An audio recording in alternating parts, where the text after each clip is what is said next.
Hello and welcome to another LeetCode solution video. This is problem number 50, power xn. For this problem, we are to implement power of xn function, which calculates x raised to the power of n. For example 1, we're given x equals 2 and n equals 10. So 2 to the power of 10 is equal to 1024. For example 2, our input x is 2.1 and our n is 3. So 2.1 to the power of 3 would be 9.261. And for example 3, our x is 2 and our n is negative 2, so 2 to the power of negative 2 is equal to 0.25. Let's go through an example. For this example, our x is equal to 5 and our n equals 3, so this problem is 5 to the power of 3. And our solution, we're going to be using recursion to do a divide and conquer strategy. And this strategy will be used to break down the computation problem of x to the power of n into smaller subproblems. And we'll be calculating the power recursively by dividing our n by 2, which reduces the number of multiplications needed. And we'll reduce this down until we reach our base case. And our base case is when n equals 0, because any value to the power of 0 is equal to 1. And then we'll build back our result through our recursive calls. So our initial values is x equals 5 and n equals 3. So this is the equivalent of 5 to the power of 3. And we'll want to find our first half power, which is dividing our n by 2. So then our half power would be with 5 to the power of 3 divided by 2.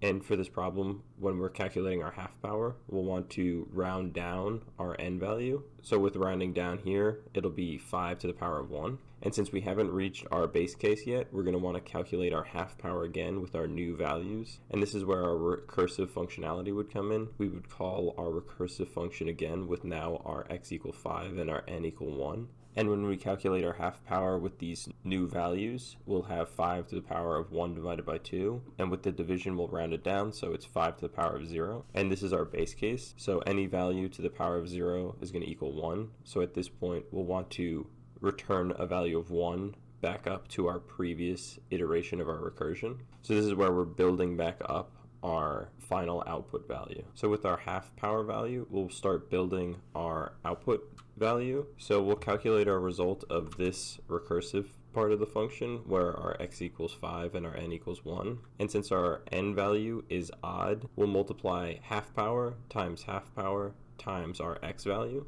which is going to be equal to 1 times 1 times 5, which is equal to 5. So with 5 now, we'll take this value and return it up to our previous recursive iteration where our x equals 5 and our n equals 3. So this result value of 5 is being returned back to this half power calculation, which is 5 here. So now with our half power equal to 5, we'll want to calculate our result. And our n value is 3, which is still odd. So we'll do the same calculations of half power times x, which is equal to 5 times 5 times 5, and that equals 125. And you can see how we've built back up our final result value, and at this point we would just return 125 as our output. Let's jump into the code. The first thing we're going to want to do is handle our base case, and we'll want to check to see if our n value is equal to 0, and if it is, we just want to return 1.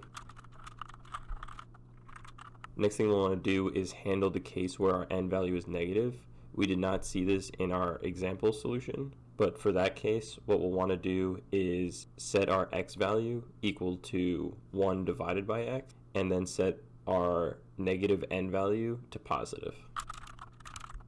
And now at this point, we'll want to calculate our half power value, and we'll do this by calling our myPow function again, where with x and our n value divided by 2 rounded down. And now we'll want to check to see if our half power value is even or odd. If it's even, we'll return our half power times our half power, and that's how we'll build up our result and return it to our previous recursion. If our half power is odd, we'll return our half power times our x, similar to what we saw in our example solution.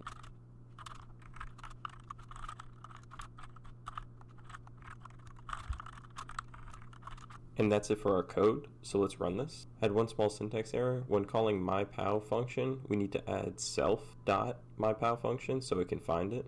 But that's it, so let's run this again. All test case passed, so let's submit. Our solution was accepted, so that's it for this problem. If you like this video and want to see more content like it, make sure to check out my channel. Thanks for watching.